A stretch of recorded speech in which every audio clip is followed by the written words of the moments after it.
আজ বানাবো দারুণ স্বাদের সম্পূর্ণ নিরামিষ একটা পটলের রেসিপি, পটল মহারানি। পটলের একঘেয়ে রেসিপিগুলো যদি খেতে ভালো না লাগে তবে এই রেসিপিটা ট্রাই করতে পারেন। রুটি, ভাত, এমনকি রাইস পোলাওয়ের সাথেও এটা দুর্দান্ত লাগে। তো হ্যালো বন্ধুরা, আমি শুভ্রা, রান্নাঘরে বুড়িভোজ চ্যানেলে আপনাদের স্বাগত জানাই। চলুন তবে রেসিপিটা দেখে নেওয়া যাক।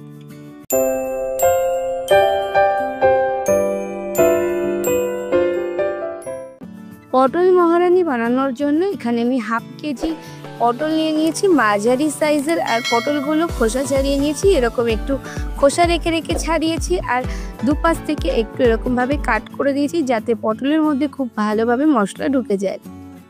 তো এরকমভাবেই আমি সব পটলগুলোই কিন্তু কেটে নিয়েছি। এরপর পটলের মধ্যে দিয়ে দিলাম হাফ চা চামচ লবণ। আর লবণটাকে পটলের গায়ে খুব ভালোভাবে প্রথমে মাখিয়ে নেব। এইভাবে পটলটাকে মাখিয়ে রেখে দেব। ততক্ষণে একটা মশলা বানিয়ে নেব। তার জন্য আমি প্রথমে গ্যাসে একটা কড়াই বসিয়ে দিয়েছি। কড়াইতে দিয়ে দিলাম 1 চা চামচ গোটা জিরে, 1 চা চামচ গোটা ধনে, 1 চা চামচ মৌরি। সমস্ত কিছু নেড়ে চেড়ে ড্রাই রোস্ট করে নেব। 2 থেকে 3 মিনিট মতো ড্রাই রোস্ট করে নিয়েই মশলাটা তৈরি হয়ে যাবে। এরপর গ্যাসের ফ্লেম অফ করে মশলাটাকে ঠান্ডা করে গুঁড়ো করে নিতে হবে। ততক্ষণে গ্যাসে এদিকে আরও একটা কড়াই বসিয়ে দিয়েছি। তাতে দিয়ে দিলাম 3 থেকে 4 টেবিল চামচ পরিমাণে সর্ষের তেল। আমি রান্নাটা সর্ষের তেলেই করছি, আপনারা চাইলে সাদা তেলে করতে পারেন। তেল খুব ভালোভাবে গরম হয়ে গেলে কেটে রাখা পটলগুলো দিয়ে দেব। পটলটা কিন্তু আগে থেকেই লবণ মাখানো ছিল। আর নেড়ে চেড়ে মিডিয়াম টু হাই ফ্লেমে রেখে পটলগুলোকে ভেজে নেব, পটলের গায়ে লাল লাল দাগ হওয়া পর্যন্ত। পটল কিন্তু খুব ভালোভাবে ভাজতে হবে, নাহলে কিন্তু পটলের স্বাদ ভালো লাগবে না। তো মোটামুটি 5 থেকে 6 মিনিট সময় লাগবে পটলগুলোকে ভাজতে। আর দেখুন আস্তে আস্তে পটলের গায়ে রং ধরতে শুরু করেছে। আর 5 থেকে 6 মিনিট ভেজে নেওয়ার পর পটলগুলোর রং পুরোপুরি পাল্টে গেছে আর পটলের গায়ে সুন্দর সোনালি রং ধরেছে ভাজার। তো এরপর তেল ছেঁকে পটলগুলোকে তুলে নেব একটা আলাদা পাত্রে। আর পটলগুলোকে তুলে নেওয়ার পর কিছুক্ষণ আমি গ্যাসটা অফ করে দেবো যাতে তেলটা একটু ঠান্ডা হয়ে যায়। আর ততক্ষণে আমি ওইদিকে একটা আরও মশলা তৈরি করে নেব। তার আগে আমি প্রথমেই ভেজে রাখা যে মশলাটা সেটাকে গুঁড়ো করে নিচ্ছি। আর আমি মিক্সির জারে ভাজা মশলাটা নিয়ে একটু 1-2 বার গ্রাইন্ড করে নিয়েছি। আর এরকম একটা মিহি গুঁড়ো করেছি, খুব মিহি নয়, একটু দানা দানা থাকবে, ঠিক এরকম একটা ভাজা মশলা তৈরি করে নিয়েছি। এরপর ওই জারটাই ফাঁকা করে দিয়ে দিলাম 6টা আমন্ড বাদাম আগে থেকে ভেজানো, আর 8 থেকে 10টা কাজু বাদাম যেটা আমি আগে থেকেই ভেজিয়ে রেখেছিলাম। আর দিয়ে দিলাম হাফ চা চামচ কাসুরি মেথি, হাফ চা চামচ কাশ্মীরি লঙ্কার গুঁড়ো, আর 3 চা চামচ দিয়ে দিচ্ছি টক দই। আর তার সাথে দিয়ে দিচ্ছি হাফ ইঞ্চি পরিমাণে আদা। সমস্ত কিছু মিক্সিতে একটা মিহি পেস্ট তৈরি করে নিয়েছি। এরপর ওই কড়াইতেই মশলার মিশ্রণটা দিয়ে দেবো। তেলটা কিছুটা ঠান্ডা হয়ে গেছে, গ্যাসের ফ্লেমটা অন করে দিয়ে আবারও 2 চা চামচ সাদা তেল অ্যাড করেছি, তেলটা কম হয়ে গেছিলো তার জন্য। আর তারপর দিয়ে দিলাম মিক্সির জারে তৈরি করে রাখা মশলাটা, জার ধুয়ে 2 টেবিল চামচ পরিমাণে জলও অ্যাড করেছি। এরপর 2 থেকে 3 মিনিট সময় ধরে মশলাটাকে কষিয়ে নেব। যেহেতু কাজু বাদাম দেওয়া আছে তাই মশলা কষাতে কিন্তু একদমই সময় লাগবে না। আমি দিয়ে দিলাম 1 চুটকি পরিমাণে হিং আর 1 চা চামচ লবণ বা স্বাদ মতো লবণ। এরপর আবারও একটু কষিয়ে নিচ্ছি, ততক্ষণে মশলা থেকে সুন্দরভাবে তেল ছাড়তে শুরু করে। তো দেখুন কষাতে কষাতে মশলা থেকে কিন্তু সুন্দরভাবে তেল ছাড়তে শুরু করে দিয়েছি।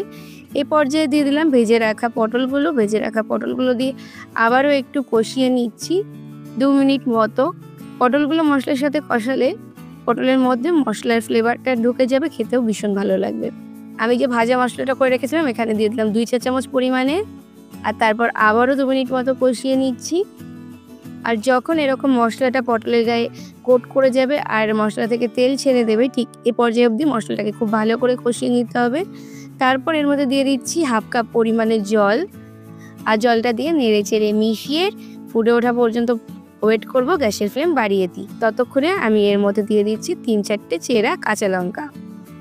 এরপর যখন ঝোল ফুটতে শুরু করবে গ্যাসের ফ্লেম লোতে করে ঢাকা চাপা দিয়ে রান্না করে নেব 5 মিনিট, যতক্ষণে পটলটা সেদ্ধ হয়ে যায়। 5 মিনিট পর ঢাকনাটা খুলে নিয়েছি। পটল কিন্তু ভাজার সময় বেশ কিছুটা সেদ্ধ ছিল, তাই খুব বেশি সেদ্ধ হওয়ার প্রয়োজন হবে না। একটু নেড়ে চেড়ে মিশিয়ে আবারও হাফ চা চামচ কাসুরি মেথি দিয়ে দিলাম। আর দিয়ে দিলাম 1 চা চামচ চিনি আর কাসুরি মেথিটা নেড়ে চেড়ে মিশিয়ে নিয়ে এখানে দিয়ে দিচ্ছি হাফ কাপ পরিমাণে দুধটা কিন্তু আগে থেকে জাল করে ঠান্ডা করে রাখা ছিল, সেই দুধটাই আমি ব্যবহার করেছি। আর তারপর নেড়ে চেড়ে গ্যাসের ফ্লেম বাড়িয়ে দিয়ে ফুটে ওঠা পর্যন্ত ওয়েট করব। এ পর্যায়ে আমি 1 চা চামচ ভাজা মশলা অ্যাড করে দিলাম, মানে বাকি যে ভাজা মশলাটা ছিল সবটাই আমি এখানে দিয়ে দিয়েছি। আবার একটু নেড়েচেড়ে মিশিয়ে নিচ্ছি, আর নেড়েচেড়ে মিশিয়ে 3-4 মিনিট মতো রান্না করে নিয়েছি। আর একদম শেষে এখানে দিয়ে দিচ্ছি 1/2 চা চামচ চিলি ফ্লেক্স আর 1 চা চামচ ঘি। চিলি ফ্লেক্সটা অবশ্যই আপনারা স্বাদ মতো দেবেন, যেরকম ঝাল খাবেন সেই বুঝে। তারপর আবারও একটু রান্না করে নেব 1 থেকে 1.5 মিনিট মতো, যতক্ষণে গ্রেভিটার থেকে তেল ভাসতে শুরু করে। আমি একটু মাখো মাখো করেছিলাম, আপনারা চাইলে একটু ঝোলও রাখতে পারেন। এরপর গ্যাসের ফ্লেম অফ করে ঢাকা চাপা দিয়ে কিছুক্ষণ স্ট্যান্ডিং টাইমে 5 থেকে 10 মিনিট গরম গরম সার্ভ করে দেবো। গরম ভাত, রুটি, পরোটা কিংবা রাইস পোলাওয়ের সাথেও কিন্তু এটা খেতে দারুণ লাগে।